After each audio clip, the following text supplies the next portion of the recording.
In recent months, we have been witnessing a massive humiliation of the earlier glorified Russian army.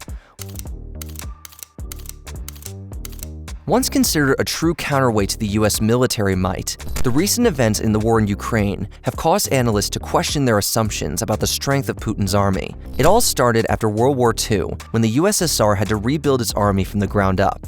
You see, there wasn't much left of it as the USSR suffered massive losses when fighting against the Germans. It began investing heavily in the military during the Cold War, with its defense budget even surpassing the US's in the 70s. They had some great engineers, and during the Cold War era, their military equipment used to be considered lethal among the Western powers. Take the Vietnam War as an example, in which Soviets' MiG-21 shot down a total of 50 American aircraft. But as has been often the case, the USSR and now Russia have been masters of putting big numbers on paper and presenting them very, very convincingly. We have doubled our XXXX production this year, our workers have reached 140% of their 4-year target, or we have just so many tanks and so many planes. But since Russia inherited almost everything it has today from the USSR, it has by nature inherited the Soviet military doctrine as well, and it is, to say the least, not really suited for the 21st century. Unlike the Western military doctrine, Russia's military is focused much more on the centralization of force and massive firepower rather than the individual skills of their soldiers and precision strikes on crucial targets. As we can see in the war in Ukraine, though massively outgunned and outnumbered, the Ukrainians are using precision strikes and scattered groups of highly skilled soldiers, causing significant damage to the offensive capabilities of the Russians. Let's now take a look at what is really left of Putin's army after almost a year of fierce fighting and compare their losses to the Ukrainians. By the way, just a quick disclaimer, the numbers cited in this video should be taken with a grain of salt as we never truly know what is happening on the battlefield. The ubiquity of relatively inexpensive and handy anti-tank weapons, such as the now legendary NLAWs and Javelins, provided to Ukraine by the Western allies, which have been employed by highly mobile Ukrainian units to ambush Russian convoys, has dramatically challenged the tank's decisive role in modern warfare. Since the beginning of the conflict, Russia has lost over 3,000 tanks, a very significant percentage of its stockpile. These losses consist of even Russia's more modern T-90 tanks, but most of the time these are older Soviet-era T-72s or T-80s.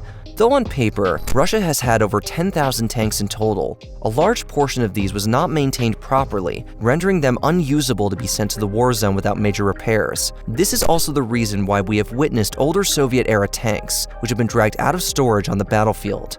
Due to poor maintenance, the Russian soldiers were often forced to abandon their tanks, which had broken down. We could even see the T-64s being used, a tank used in the Warsaw Pact invasion of Czechoslovakia in 1968. Yes, you have heard me right. A 1960s tank is still being used in the mighty Russian army. As a result of so many of the tanks being poor quality, the Ukrainians managed to capture a whopping 500 of the total 1,500 tanks Russia has lost. Many of them made it back to service, which frankly makes the Russian army the biggest donator of tanks to the Ukrainian army.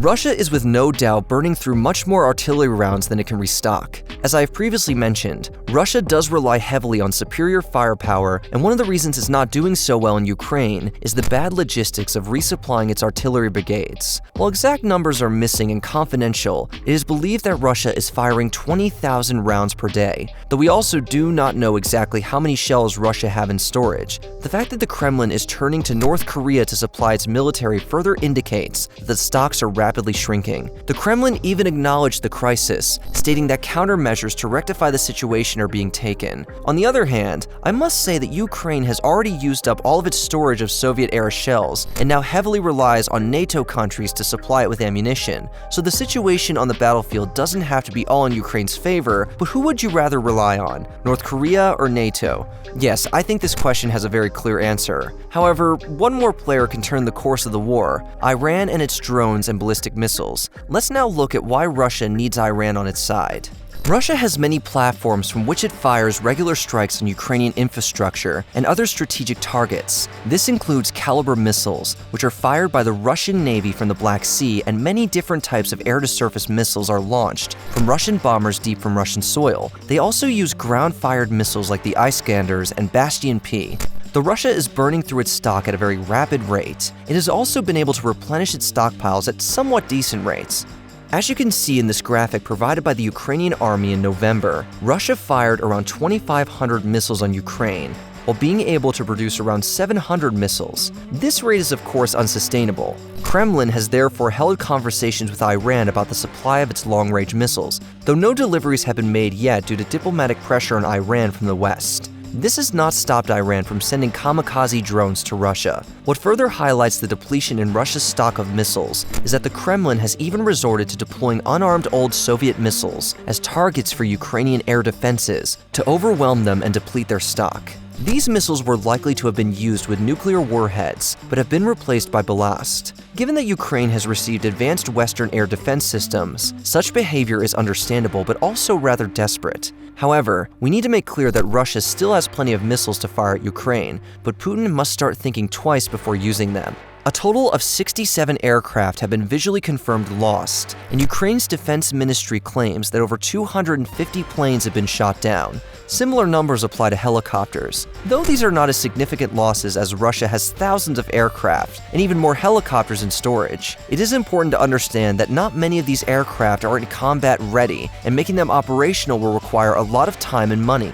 As Ukraine increased its air defense capabilities, Russia operates many of its aircraft only as long-range cruise missile carriers, and not so often in close air support. Flying near the front lines would make the aircraft vulnerable to soldiers armed with Stingers, or for more sophisticated SAMs. As the war progresses, we have seen an increasing number of airplane accidents occurring in Russia, which suggests that older planes are being dragged out of storage and are sent to combat in a non-ideal condition. According to Ukrainian figures, Russia has lost over 100,000 soldiers and an additional 300,000 have been wounded. This is a significant blow to the Russian army, as these soldiers are hard to replace, and the new wave of newly mobilized units have been reported to be decimated in combat. You see, if Russia wants to keep fighting, they sure can. They still have the manpower and equipment, but over time, the quality of both will gradually wear off, and it will just cause more unnecessary deaths of both Russian and Ukrainian citizens. For now, it is important that Ukraine is provided with as many advanced weapons as possible to minimize its losses and make Putin question the profitability of the war.